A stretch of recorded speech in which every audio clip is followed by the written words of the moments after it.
नरमीन बेटे तुम अंदर जाओ, उसने नरमी से अपनी बहन से कहा था। याकूत ने गर्दन मोड़कर नूह को मुस्कुरा कर देखा था। और फिर मेरे लिए कॉफ़ी कौन बनाएगा? वे भी मैं मुस्कुरा रहा था। मैं बना देती हूँ याकूत भाई, नरमीन हल्की आवाज़ में बोली थी। तुम कितनी स्वीट हो यार, वे खुशदिली से बोला था। मेरी बहन तुम्हारी नौकर नहीं है जो तुम्हारे लिए चाय कॉफ़ी बनाती रहे। नूह उखड़े हुए लहजे में बोला था। मैं कह रहा हूँ ना, तुम अंदर जाओ नरमीन, वो कॉफ़ी बना देता हूँ। नरमीन खामोशी से अपने कमरे की जानिब बढ़ गई थी। याकूत ने अपने पैर उसी छोटी सी मेज पर कैंची की सूरत में रख लिए थे जहाँ कुछ देर पहले चाय के कप रखे थे। नरमीन नौकर नहीं है, लेकिन तुम हो तो होना। अच्छा नौकर ना सही, मेरे बॉडीगार्ड, मेरे कीपर तो होना।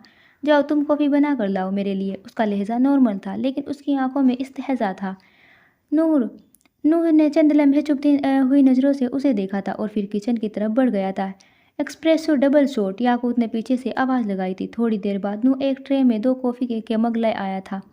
सोफे पर बैठे ही हुए उसने एक मग याकूत को थमाया था और दूसरे ट्रे में ही रखा था। वे गैर आरामदेह से बैठा था। वह वाह यार क्या बात है तुम्हारी, ये कॉफ़ी। घूंट भरते हुए उसने बोला था। मैंने इतनी अच्छी कॉफ़ी ज़िंदगी में दूसरी बार पी है। पहली बार बताऊं कब पी है? कब? नूह ने बेजारी से सवाल किया था। 1 हफ्ता पहले, जब मैं शाशा के साथ यहाँ तुम्हारे घर आया था। तब नेरो ने हमारे लिए कॉफ़ी बनाई थी। उफ़ क्या बात थी उसकी। वे आंखें बंद किए महजूज सा कह रहा था, जबकि नूह मिर्ज़ा के चेहरे पर रंग एकदम से बदल गया था। वे एकदम झटके से उठ खड़ा हुआ था। तुम शाशा को मेरे घर लाए थे? तुम्हारी हिम्मत कैसे हुई? तुम अपनी गर्लफ्रेंड को लेकर मेरे घर आए मेरी गैर मौजूदगी में, मेरी बहन की मौजूदगी में। वे बच्ची है, मासूम, क्या असर पड़ेगा उस पर? तुम्हारी ज़रूरत कैसे हुई? ओ खुदाया, वे शाशा कितनी बदजुबान है, गाली दिए बगैर उसकी बात शुरू नहीं होती। ओने ख़त्म।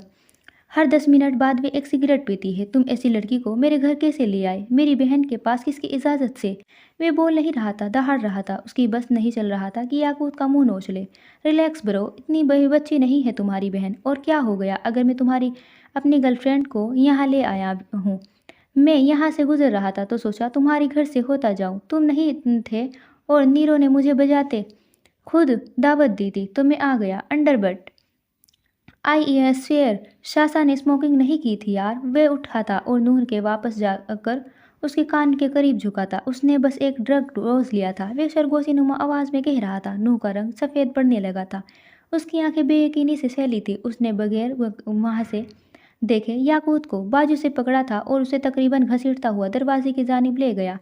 याकूत हंसते हुए उसके साथ खींचा जा रहा था। नूह ने उसको दरवाजे के बाहर धक्का दिया और दरवाजे पर हाथ रखे उंगली उठाकर उसको वार्न किया। याकूत, मेरी बहन और मेरे घर से दूर रहो। आज के बाद अगर तुम मेरे घर के करीब भी भटके तो खुदा की कसम मैं तुम्हें अपने हाथों से मार दूंगा।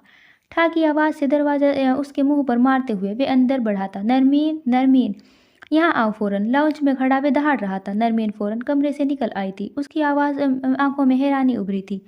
थोड़ी देर पहले तो वे अच्छे मूड में था। इस याकूत को अंदर क्यों आने दिया तुमने? और मुझे बताया क्यों नहीं? वो भाई, उन्होंने कहा था कि मैं आपको नहीं बताऊं, वरना वरना क्या बोलो? अब मुंह क्यों बंद कर लिया? तो वरना वरना फिर कभी नहीं, हमारे घर कभी नहीं आएंगे। मैं डर गई थी उनके नहीं आने से। वे डरी हुई थी, धीमी सी आवाज़ में बोली थी। नूह के जिस्म का सारा खून उसके चेहरे पर सिमट आया था। उसका दिल डूब उभ रहा था। उसकी ज़ुबान खामोश हो गई थी। वह उसके न आने के डर से इतना कुछ कर सकती है तो उसके आने के लिए क्या कुछ करेगी? इस ख्याल से नूह को बर्फ कर दिया था। यहाँ आओ, उसने खुद को बोलते सुना था। नरमी मरे मरे कदमों से उठते उसके करीब आई थी। नूह ने नरमी से उसे अपने कंधे से लगाया था। मेरी बात सुनो बेटे, वे यहाँ अब कभी नहीं आएगा, कभी नहीं। और तुम अब भी उसका इंतज़ार कभी नहीं करोगी। वे अच्छा लड़का नहीं है, तुम उसके बारे में नहीं सोचोगे। वादा करो भाई से। वे नरमी से मोहब्बत से कह रहा था। नरमीन ने मासूमियत से सिर हिला दिया था, जबकि नूह ने अब भी होठ भींच रखे थे। ओ खुदाया, ये क्या हो गया था? रात की तारीकी हर लम्हा बढ़ती जा रही थी। वे अब तक खुद को उसी छत पर बैठा महसूस कर रही थी। उसका जहन, दिल और आंखें सब वहीं थी। अब रो रही थी। उसका दिल हकीकत कबूल कर चुका था। अब वे गम में थी। अपने कमरे की बालकनी में बैठी वे हर उस लम्हे को याद कर रही थी जो उसने अपने बाप के साथ गुजारा था, जो उसने अपने चाचा के साथ गुजारा था। वे इरादे जरा सख्त थे, कभी कड़वे भी हो जाते थे, लेकिन कत्ल, वे अपने भाई भाई का कत्ल कैसे कर सकते हैं? उसे रह रह कर तकलीफ उठ रही थी। उसे अपना दिल डूबता हुआ महसूस हो रहा था। 2 दिन से वे जिस हकीकत को कबूल नहीं कर रही थी, आज वे थप्पड़ की तरह उसके चेहरे पर आ गिरी थी। दिल से खून रिसने लगा था। जिल्लत, रुसवाई, बाप की मौत, क्या क्या उसने आसमान की जानिब उठाया था। उसकी आंखें नम होने लगी थी। या अल्लाह, ये क्या हो गया? उसके लब फड़फड़ाए थे। गुलाबी होती आंखों से आंसू बहने लगे थे। मैं इतनी अच्छी मुसलमान कभी नहीं थी, लेकिन मैं कभी किसी का दिल भी नहीं तोड़ा। मैंने कभी किसी के ऐब ज़ाहिर नहीं किए थे। मैंने कभी ख़ानदान नहीं तोड़े। फिर मेरा दिल क्यों टूटा अल्लाह? मैं क्यों रुसवा हुई? मेरे ख़ानदान क्यों टूट गया? मेरे अपने मुझसे क्यों अलग हुए? उसकी आवाज़ बहुत हल्की और जुकामज़दा थी। मेरा बाप, वो तो बहुत अच्छा इंसान थे। अल्लाह, कोई कोई उनको कत्ल कैसे कर सकता है? उनका भाई, मेरा चचा, वो कत्ल कैसे कर सकते हैं? या अल्लाह, मैं क्या करूँ? कहाँ जाऊँ? मेरे दिल में बहुत तेज़ दर्द है। या अल्लाह, मुझे सब्र दे। मेरे भाई को सब्र दे। मेरे भाई को। वे कहते कहते रुकी थी, ठिठकी थी, उठ खड़ी हुई थी। उसका भाई अब भी वहीं था, उसके बाप के कातिलों के करीब। या अल्लाह, उसका भाई। वो आंखों से खुश्क करती लड़खड़ाते कदमों से कमरे से बाहर आई थी। हर चीज़ जैसे स्लो मोशन में हो रही थी। वो सीढ़ियाँ उतर रही थी और पैर कहीं रख रही थी और पड़ कहीं रहे थे। वो अब पथरीले रास्ते पर चलती बाहर के दरवाजे की तरफ लपक रही थी। उसके पैरों में जूते नहीं थे, उसके सर पे दुपट्टा नहीं था। उसका दिल और दिमाग सिर्फ एक जगह था, उसका भाई। वो उसके बाप के कातिलों के करीब था, बेहद करीब। उसकी आंखों के आगे सारे मंजर धुंधले पड़ रहे थे। उसका चेहरा गीला था, न जाने क्यों। वे अब दरवाज़ा खोल रही थी, क्योंकि उससे कुछ पूछ रहा था। कोई इससे कुछ पूछ रहा था। उसका चेहरा भी धुंधला था। वो शायद उमर का कोई नौकर था। उसने हाथ से इशारे से उसको दरवाज़ा खोलने का कहा। उसकी जुबान जैसे सुन्न हो गई थी। वो आदमी फिर से उससे कुछ कह रहा था, पर वो न सुन रही थी, न कुछ भी नहीं सुन रही थी। उसके कानों में एक ही फिक्रा गूंज रहा था, आपके बच्चों को मर जाना चाहिए भाई। उसकी आंखों में एक ही मंजर था, उसके बाप का अस्पताल के बेड पर बेजान वजूद, और उसे बाप से ज़बरदस्ती साइन लेता उसका चाचा। इसी वक्त उसे उमर अपने करीब आता दिखाई देता है। वो कुछ परेशान सा था। हाले को देखकर फिक्रमंदी से उसके करीब आया। वो अब कुछ पूछ रहा था। घर, हसन, चलो मेरे घर, मेरे भाई को। उसके अल्फाज टूटे टूटे थे, उसकी बातें बेरब थी। उमर ने चिंता से उसको देखा था और फिर नीचे झुका था। अपने जूते उतार कर बारी बारी उसके पैरों में डाले थे। वो स्थिर खड़ी थी। ओके ओके, इजी हो जाओ, हम चल रहे हैं, मैं साथ चल रहा हूँ। वो खड़े होते हुए उसको तसल्ली दे रहा था, गार्ड से कुछ कह रहा था। हाले ने आंखें बंद करके खोली थी। रुके हुए आंसू बह निकले थे। मंजर साफ हुआ था। वो अब उमर के साथ गाड़ी में बैठी थी। वो बार बार नजरें मोड़कर उसको देख रहा था। वो नहीं देख रही थी। वो उसे कुछ दिखाई नहीं दे रहा था।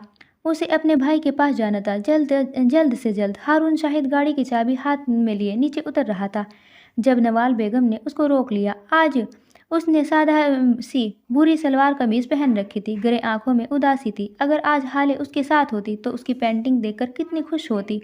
वो बस सोच ही सका। रहे हो तुम? कहाँ जा रहे हो तुम? नवाल उसके उसके देखते हुए पूछ रही थी। बहुत ज़रूरी काम है, वहीं जा रहा हूँ, उसने बहाना बनाया था। ये ज़रूरी काम यकीनन हाले सुल्तान ही होगी। उनके लहजे में तंज नहीं था। वो बस पूछ रही थी। नहीं मामा, मैं उसका सामना नहीं कर सकता।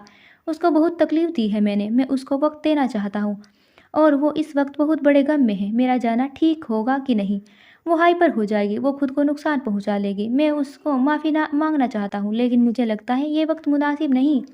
तुम्हें किसने कहा कि तुम उससे माफ़ी मांगो जाकर, या फिर उसके तुम्हें बुलाने का इंतज़ार करो? कौन कहता है? उसे वक्त दो, वो संजीदगी से कह रही थी। क्या मतलब?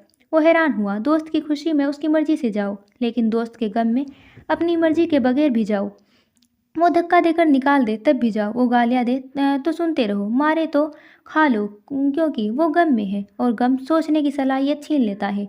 अगर गम को सुनाने जाए तो वो नासूर बन जाता है, और नासूरों के साथ ज़िंदगी बहुत मुश्किल हो जाती है। बेटे, अपने फ़ायदे, अपने माफ़ी के लिए मत जाओ, उसके दिल को हल्का करने के लिए जाओ, उससे सुनने जाओ। जाओ हारून। हारून ने कड़वाहट से सर झटका था। आपको लगता है वो मुझे सुनाएगी, मुझसे बात करेगी? वो मुझसे नफरत करती होगी ना? ना सुनाए ना कहे, कुछ न कहे, बस दोस्त की मुसीबत या गम से में उसके साथ बैठना भी बहुत होता है।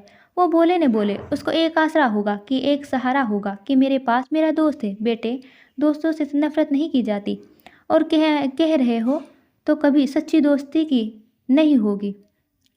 आपका दोस्त वो वाहिद इंसान होता है जो आपके साथ गलत भी कर दे तो आप खुद को समझाते हो, तसल्ली देते हो कि उसकी कोई मजबूरी होगी, कोई वजह होगी। آپ کبھی اس کو بلیم نہیں کرتے، ہو سکتا ہے اس کے منہ پر لیکن دل میں نہیں۔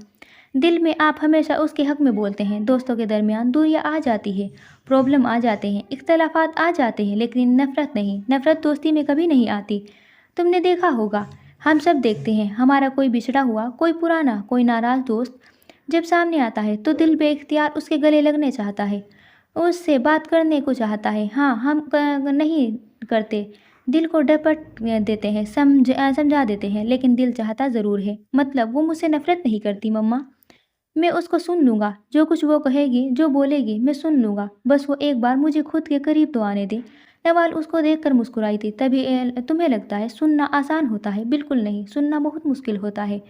سننا بہت حوصلے کا کام ہوتا ہے۔ سننے والے کو آپ پورے کے پورے وجود چاہیے ہوتے ہیں۔ سننے والے کو آپ کا دھیان چاہیے ہوتا ہے۔ وہ آپ سے اپنی مرضی کے ایکسپریشن چاہتے ہوتے ہیں۔ وہ آپ کی دلچسپی نوٹ کرتا ہے، وہ آپ پر غور کرتا ہے، اور جہاں کہیں سننے والے کو یہ لگا کہ آپ سن نہیں رہے تو وہ سنانا چھوڑ دیتا ہے، اور جب کوئی آدھے میں سننا چھوڑ دے تو غم کو ناسور بننے میں 1 سیکنڈ سے بھی کم وقت لگتا ہے۔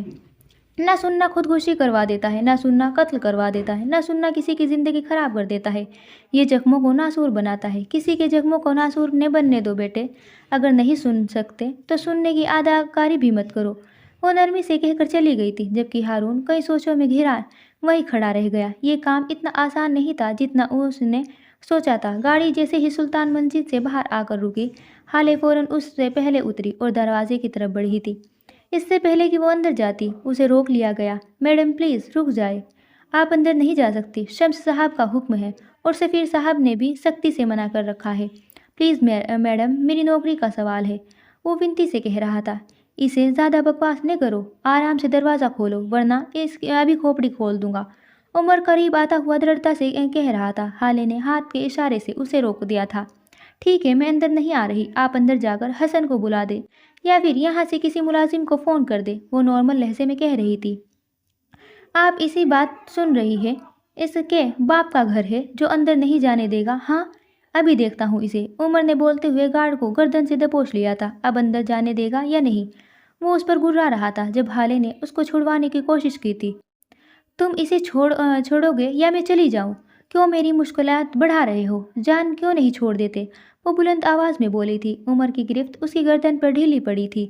وہ ایک جھٹکے سے اس کو چھوڑتا ہوا دور جا کر کھڑا ہو گیا تھا۔ گارڈ اب کھانا کھانے لگا تھا۔ تھوڑی دیر بعد جب وہ نارمل ہوا تھا تو اس نے اندر کال کر کے حسن کو پیغام بھیج دیا تھا۔ لگ بھگ 5 منٹ بعد حسن سلطان منزل کا مکھیہ دروازہ کھولتے ہوئے باہر آ گیا تھا۔ ہالے کو دیکھ کر وہ فکر کے ساتھ آگے بڑھا تھا۔ تم اس وقت یہاں؟ سب ٹھیک ہے؟ یہ کیا حالت بنا رکھی ہے؟ اوہ، کیا تم میرے پاس واپس آ رہی ہو؟ تم اسے چھوڑ کر آئی ہو؟ بولو نا، اس نے آتے ہی سوالوں کی بوچھار کر دی تھی۔ ہالے خاموش رہی۔ حسن کی نظر اس سے کندھے پر ہوتی ہوئی نظر ذرا فاصلے پر کھڑے عمر حیات پر پڑی تھی۔ اس کی آنکھوں کی چمک بجھ گئی تھی۔ تم اس وقت کیوں آئی ہو؟ اب اس کے لہجے میں کوئی بھاؤ نہیں تھا۔ ہالے نے لپک کر اس کے ہاتھ تھامے تھے۔ تمہیں لینے آئی ہوں حسن، یہ جگہ سیف نہیں ہے، تم میرے ساتھ چلو، میں تمہیں یہاں سے دور لے جاؤں گی۔ تم سمجھ رہے ہو نا، یہ جگہ، یہاں کے لوگ، یہ سب ٹھیک نہیں ہے، تم سیف نہیں ہو، تم میرے ساتھ چلو، یہاں خطرہ ہے، یہاں کچھ بھی ٹھیک نہیں ہے، یہاں ہمیں یہاں سے جانا ہوگا۔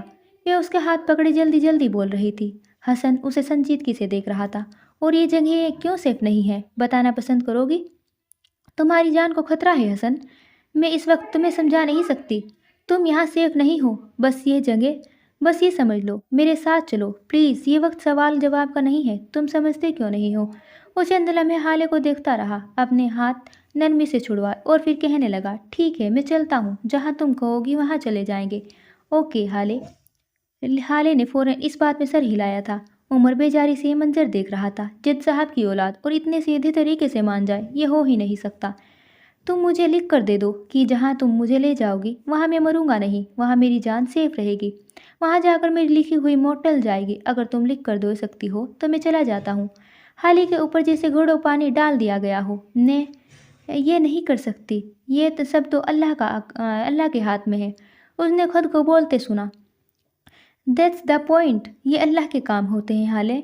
بابا نے مجھے سکھایا ہے کہ موت سے جتنا بھاگو گے وہ آپ کو ڈھونڈ ہی لے گی۔ آپ کسی پہاڑ، کسی غار، کسی سمندر میں چھپ جاؤ وہ آپ کو نکال لے گی، اس لیے اس سے بھاگو مت، اس سے حفاظتی اقدام نہ کرو۔ اس نے جب آنا ہوگا وہ آ کر رہے گی۔ سو تم حال سلطان، تم مجھے موت سے نہیں ڈرا سکتی، اور میں حسن سلطان موت کے ڈر سے یہاں سے بھاگ نہیں سکتا۔ اگر میری موت نہیں لکھی تو میں یہاں رہ کر بھی بچ جاؤں گا، اگر لکھی ہے تو تم مجھے دنیا کے آخری کونے میں بھی لے جاؤ، میں مر ہی جاؤں گا۔ اس کے لہجے میں طنز نہیں تھا، اس کا لہجہ ہو بہو میرا سلطان جیسا تلخ اور دو ٹک تھا۔ خالے نے بغیر کچھ کہے واپسی کے لیے قدم موڑ لیے تھے۔ وہ میرا سلطان کا بیٹا تھا، وہ اسے موت سے نہیں ڈرا سکتی تھی۔ مت جاؤ خالے، مجھے تمہاری ضرورت ہے، میرے ساتھ رہو۔ یہاں نہیں رہ سکتی تو کسی اور جگہ لے جاؤں گا تمہیں، لیکن اس کے ساتھ مت جاؤ، اس نے پیچھے سے پکارا تھا۔ خالے بغیر جواب دیے گاڑی میں بیٹھ گئی تھی۔ حسن نے ہونٹ بھینچ لیے تھے۔ تم نے یہ دوسری بار کیا ہے خالے، تم نے مجھے دوسری بار اس آدمی کے لیے چھوڑا ہے۔ بس سوچ ہی سکا، خون کا بدگماں ہونا بہت بڑی تکلیف ہوتی ہے۔ وہ ساری رات نہیں سو سکی۔ غم، غصہ، خوف اور بے بسی نے اسے ہر طرف سے گھیر رکھا تھا۔ سوچ کر اس کا دماغ پھٹا جا رہا تھا۔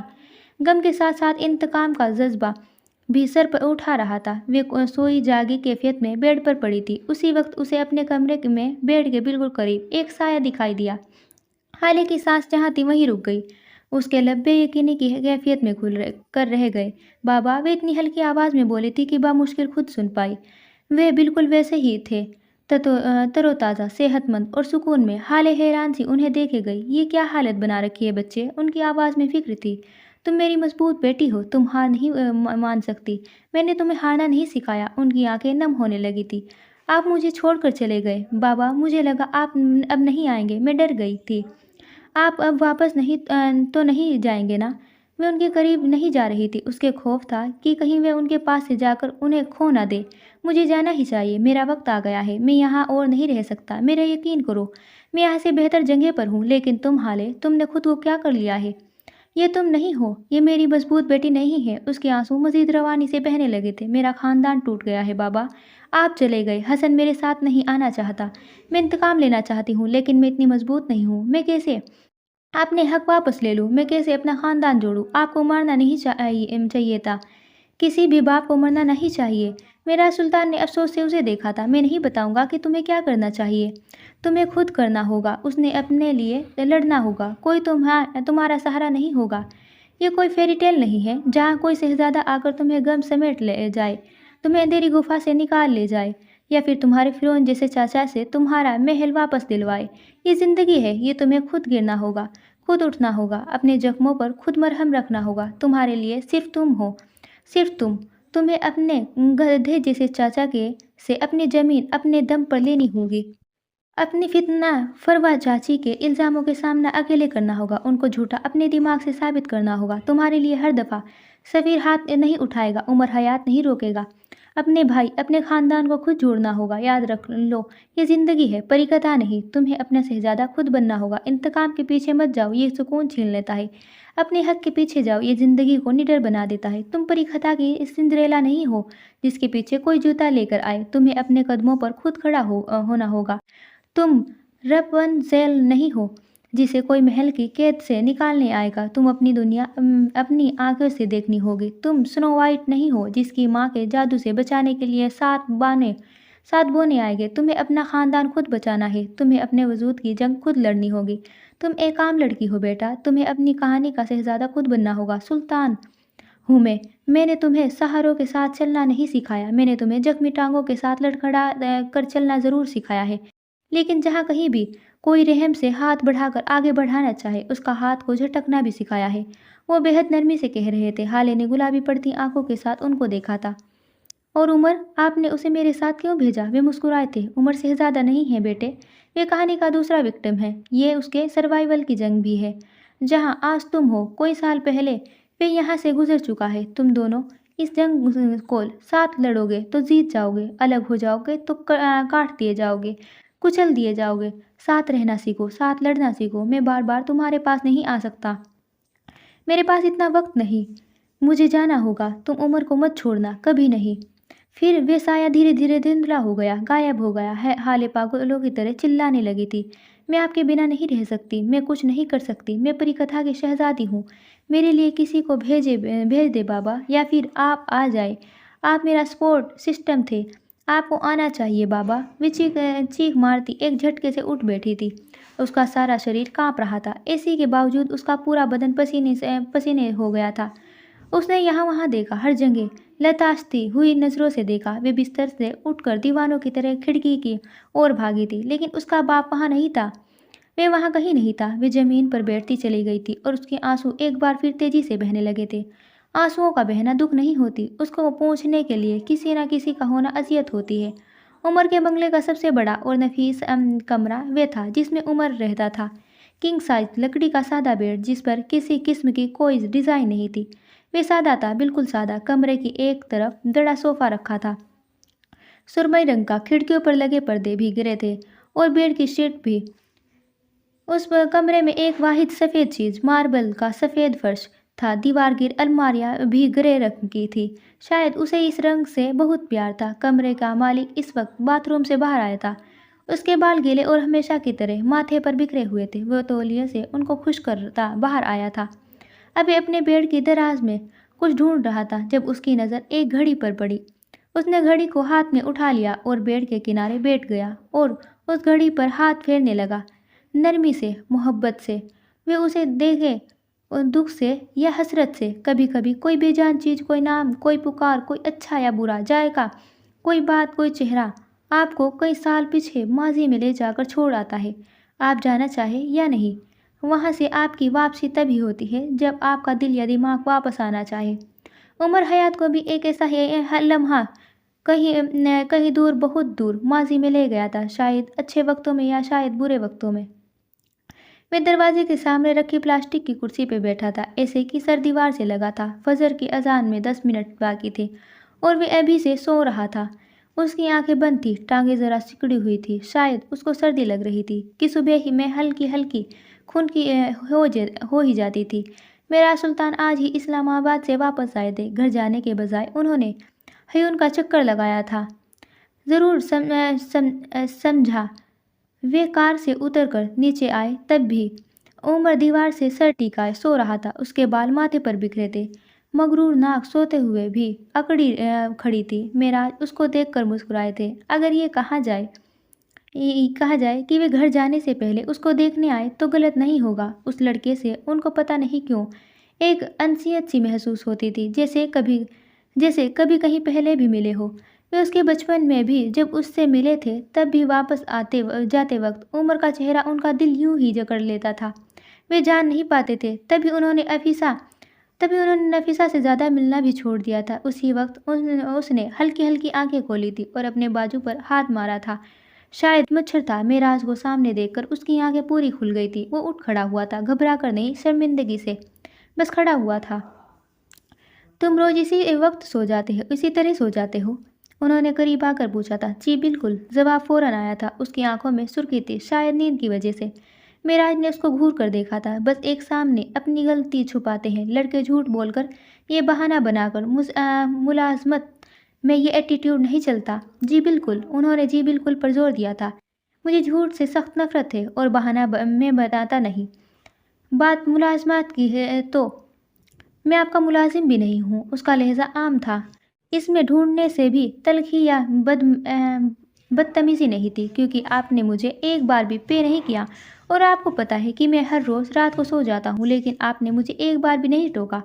اس سے صاف ظاہر ہوتا ہے کہ آپ مجھے ملازم نہیں سمجھتے، آپ مجھے فیور دے رہے ہیں۔ اور آخری بات، میں نے اس دن آپ کو اپنی اماں کو میسج کرتے دیکھ لیا تھا، میں ان کا نمبر جانتا ہوں۔ اب آپ مجھے یہ بتائیں کہ اب میں ملازم ہوں یا آپ اب مجھے فیور دینا چاہتے ہیں؟ وہ ان کے قریب کھڑا ان کی آنکھوں میں دیکھتا پوچھ رہا تھا۔ اور اگر میں کہوں فیور دے رہا ہوں تو ان کا انداز پرتجسس تھا۔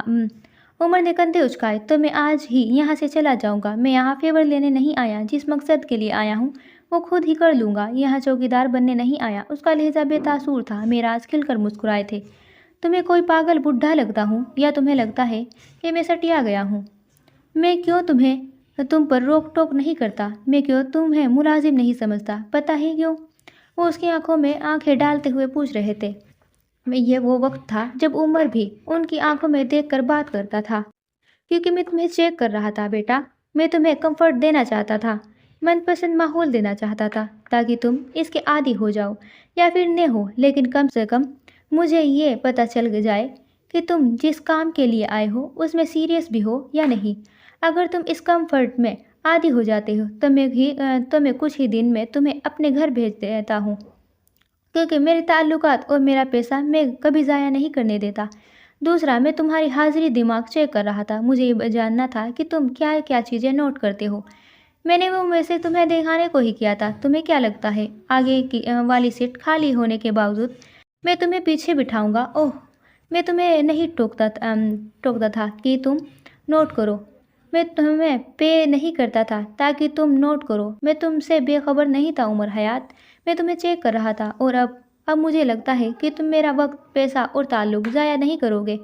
सवाब में मैं तुम्हें फेवर दूंगा, लेकिन याद रखना, बदले में फेवर लूँगा। उमर आगे सिकोड़े उनको देख रहा था और चंद लम्हे बाद बोला, खैर, अब मुझे बताएं, मुझे करना क्या होगा? काम कहाँ से शुरू करेंगे? मेराज ने कंधे उचकाए थे। करना क्या है, चौकीदारी करोगे और क्या। हाँ, पहले अपनी नींद से लड़ना सीख लो, फिर दुनिया से भी लेना। और नफीसा, मैं नफीसा नहीं हूँ जिसने तुम्हें क्राई बेबी बना दिया है। मैं नहीं बनाऊंगा। मुझसे अगली बार बात करो तो अपनी नींद को हरा कर बात करना, उसके बाद आगे को देखा जाएगा। वो एहसान करने वाले अंदाज में बोले थे। उमर हस्बे तवक्को भड़क गया था। मैं खुद से भी अपना काम कर सकता हूँ, मुझे किसी की ज़रूरत नहीं है। मैं नींद का क्या हूँ आप जानते हैं? वो त्योरी चढ़ाए कह रहा था। मेराज ने सर झटका था। यहाँ से उंगली जरा से दूर इशारा किया था। 2 किलोमीटर दूर बस अड्डा है, जाओ घर जाओ, ये काम तुम्हारे बस का नहीं। और अगर नहीं जाना चाहते तो ये हाथ से एक सिल्वर घड़ी उतारी थी। ये अलार्म वॉच है, हर घंटे बाद इसका अलार्म बजेगा। मैं सेट कर चुका हूँ। आज रात ये पहन कर चौकीदारी करना। नींद नहीं आएगी और अगर आ भी गई तो ये सोने नहीं देगी। वे कहकर अपनी गाड़ी की तरफ बढ़ गए थे। उमर बेबसी भरे गुस्से से उनको जाते हुए देखता रहा। मैं जिस दिन कुछ बन गया ना, आप पर चाइल्ड लेबर का केस करूँगा, याद रखिएगा। उसने पीछे से हाँक लगाई थी। तुम्हारी माँ को और तुम्हें इसके अलावा आता भी क्या है? वे मुड़े बगैर बोले थे, फिर गाड़ी के करीब रुक कर उसकी तरफ घूमे थे। वैसे आपस की बात है, इतना बड़ा बच्चा मैंने पहली बार देखा है। वे मुस्कुराहट दबाकर बोलते गाड़ी में बैठ गए थे। उमर पीछे क्लच डारा रह गया था। एज स्मोकिंग का केस भी करूँगा मैं। वे बड़बड़ाते हुए अंदर चला गया था। अपने कमरे में बेड पर बैठा उमर यासियत से मुस्कुराया था। इस सिल्वर घड़ी में और इसके मालिक ने उसे बहुत फेवर्स दिए थे।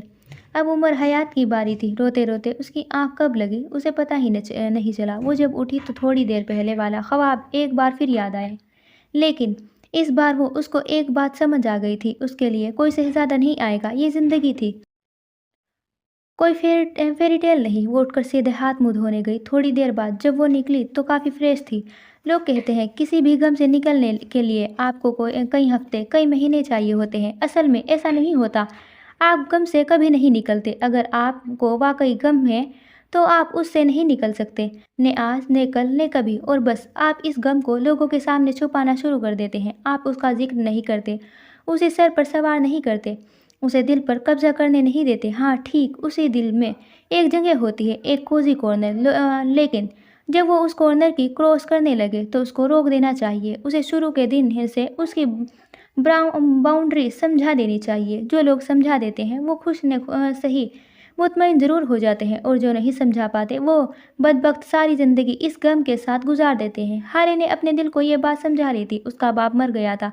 उसने ये गम अपने दिल से के एक कोने में रख लिया था, लपेट कर, संभाल कर। आप सारी दुनिया के गम संभाल लेते हो, झेल लेते हो, लेकिन आप अपने किसी अजीज़ की मौत का गम, ये इंसान की कमर तोड़ देता है। वे ड्रेसिंग मिरर के सामने खड़ी बाल बना रही थी। उसे काम शुरू करना था अपनी फेरी टेल का शहजादा बनने के लिए। उसे हाथ पांव मारने थे। उसने सादे ब्राउन रंग के शलवार कमीज पर सफ़ेद दुपट्टा ले रखा था। वे अब तक सरदार की बीवी के लाए हुए कपड़े इस्तेमाल कर रही थी। वे जब बाहर गेट पर आई तो बदरुद्दीन, मेरा सुल्तान का ड्राइवर, उसकी गाड़ी ले आया था। हाले ने निराशा से उस गाड़ी को देखा था। ये उसके बाप की पसंदीदा गाड़ी थी। हाले बेटी, अगर आप चाहे तो मैं ड्राइव करूं? वो 50 साल ड्राइवर अपने मालिक की गाड़ी उसकी औलाद को देने से झिझक रहा था। नहीं, मैं खुद ड्राइव करूंगी। आप मेरी बाकी चीज़ें ले आए। वे अब भी गाड़ी को देख रही थी। उसने एक बार भी बदरुद्दीन की तरफ नहीं देखा था। उसने सहमति से सर हिलाते हुए आगे बढ़कर कुछ चीजें उसके हाथ में थमा दी थी। इसमें हाले का एटीएम कार्ड था, गाड़ी की चाबी थी और मेरा सुल्तान का एटीएम था। ये सारा सामान उसने मेहर माह से कहकर मंगवाया था। बाकी चीजें गाड़ी में रख दी है बेटी। हाले ने सिर के झुकाव से शुक्रिया अदा किया था और दरवाज़ा खोल दी। गाड़ी के अंदर बैठी थी, एकदम जैसे उसका दम घुटा था। आंखों के आगे एक मंजर उभरा था, गाड़ी के शीशे और छत पे जोर जोर से हाथ मारती हाले बिखरी हालत में, पल पल बेखौफ, बढ़ता खौफ। उसने अपने जहन से सारे ख्याल झटके। अभी ये सब कुछ नहीं सोचना था। उसने चाबी घुमाई और गाड़ी भगा ले गई थी। सबसे पहले वो बैंक गई। इस बैंक में मेरा सुल्तान के 3 लॉकर थे। वे चाबी लेकर मैनेजर के साथ लॉकर खोलने गई थी। उसने एक लॉकर खोला था, लेकिन खाली लॉकर उसका मुंह चिढ़ा रहा था। हाले को हैरत हुई और वे कई बार अपने बाप के साथ आई थी, लॉकर कभी खाली नहीं थे। उसने दूसरा लॉकर खोला। इसमें पैसों की एक गड्डी थी, लेकिन हाले को ये नहीं चाहिए था। उसको इससे कुछ ज़्यादा की उम्मीद थी। उसने तीसरा लॉकर खोला, वो बिल्कुल खाली था। वो भी एक तार पीछे हटी थी। आंखें हैरत से खुली कि खुली रह गई। अगर ये लॉकर खाली थे तो प्लॉट के कागजात, घर की चाबी, सब कहाँ था? वो भागकर बाहर आई थी। मैनेजर उसके पीछे आया था। उसने एटीएम मशीन में कार्ड लगाया था, 0 बैलेंस। उसका चेहरा जर्द पड़ने लगा था। उसने मेरा सुल्तान का एटीएम कार्ड लगाया। उसके हाथ पांव कपकपाए। 0 बैलेंस। इन दो लफ्जों ने जैसे उसके मुंह पर थप्पड़ दे मारा था। पहले वे हैरान हुई, अगले लम्हे गमगीन, फिर गुस्सा और अब इंतकाम। उसने मिनट के हज़ारवों हिस्से में खुद को 3-4 कैफियत में गुजार लिया था। उसकी आधे से ज़्यादा जेवर उन लॉकर्स में था जिसके बाप ने सारे कागजात यहीं रखे थे। वो जानती थी उनको निकाला गया है, उसके अकाउंट्स फ्रीज कर दिए गए हैं। वो इंतकाम के सफ़र पर निकलते हुए बुरी तरह नाकाम हुई थी। उसके पास और क्या था? और क्या था? वो बैंक के बाहर बेंच पर बैठी सोच रही थी। ट्रैफिक और आसपास गुजरते लोगों का शोर, उनकी बातें, उसका जहन मफलूज होने लग गया था। उसके पास कोई असासा नहीं था। उसके पास कोई रकम बाकी नहीं थी। उसके बाप के मिलने में एक अरसा लग जाता। अगर उसे इंसाफ या इंतकाम लेना था तो सबसे पहले फाइनेंशियली मजबूत होना था, और वो पहली ही कदम पर बुरी तरह गिरी थी। वे सारे हाथों में गिराए बैठी रही। वे कहाँ जाएगी? उम्र के घर से इसलिए निकली थी कि अपने बाप के लिए घर जाएगी, लेकिन उसको तो यह भी नहीं पता था कि वे घर किस एरिया में था। उसने बेबसी से आसमान की तरफ देखा था। ये कैसी आजमाइश है मेरे अल्लाह? और अगर आजमाइश है तो कामयाब करना। मैं तेरी बड़ी कमज़ोर बंदी हूँ। अचानक उसकी नज़र आसपास गुजरते लोगों पर पड़ी थी। अब वे उसे अजीब नज़रों से देख रहे थे। कुछ तंजा, कुछ मजाक उड़ाते, कुछ पर तजस्सुस, तो कुछ मलामत भरी नज़रों से। हाले ने कराह कर आंखें मीच ली थी। उसकी तस्वीर 2 दिन सोशल मीडिया पर टॉप ट्रेंड रही थी। कौन भूल सकता था? मरे मरे कदमों से उठी और पार्किंग एरिया की तरफ बढ़ गई। अब उसका रुख मेरा सुल्तान होल्डिंग की तरफ था। जब सुल्तान होल्डिंग पहुंची तो किसी ने उसको रोकने की ज़रूरत नहीं की। शायद भी किसी को यह हुक्म नहीं था। रिसेप्शन डेस्क पर बैठी लड़की ने मुस्कुराकर उसे खुश आमदीद कहा। हाले ने सर के खम से जवाब दिया और आगे बढ़ गई। ये सफ़र उसकी ज़िंदगी का सबसे लंबा सफ़र था। उसके कदम मन भर के हो रहे थे। दिल में उबाल उठ रहा था। मुट्ठी भींच रखी थी। आंखें बार बार नम होती थी, जिन्हें वे बेदर्दी से रगड़ रही थी। उसके जाते ही एकदम दराज कद से आंखें वाला नौजवान रिसेप्शन डेस्क तक आता है। ये शम्स सुल्तान का असिस्टेंट था। उसने पूछा और आगे बढ़ने लगा। जब वे उसे रोकने लगी, सर प्लीज़, आप इस तरह नहीं जा सकते। मुझे पहले शम्स सर से इन्फॉर्मेशन करना होगा। वो बौखला सी गई थी। वे पूरा का पूरा उसकी तरफ मुड़ा था। होंठ मुस्कुराहट में ढले थे। गाल का गड्ढा साफ वाज़ेह हुआ था। दोनों हाथ रिसेप्शन डेस्क पर रखे वे उसकी तरफ झुका था। क्या तुम मुझे जानती नहीं हो? मैं शम्स सुल्तान, मेरा सुल्तान का दामाद हूँ, यहाँ का अगला बॉस। हाँ ठीक है, अभी हमारे ताल्लुकात दुरुस्त नहीं है, लेकिन बॉस एक दिन ठीक हो जाते हैं।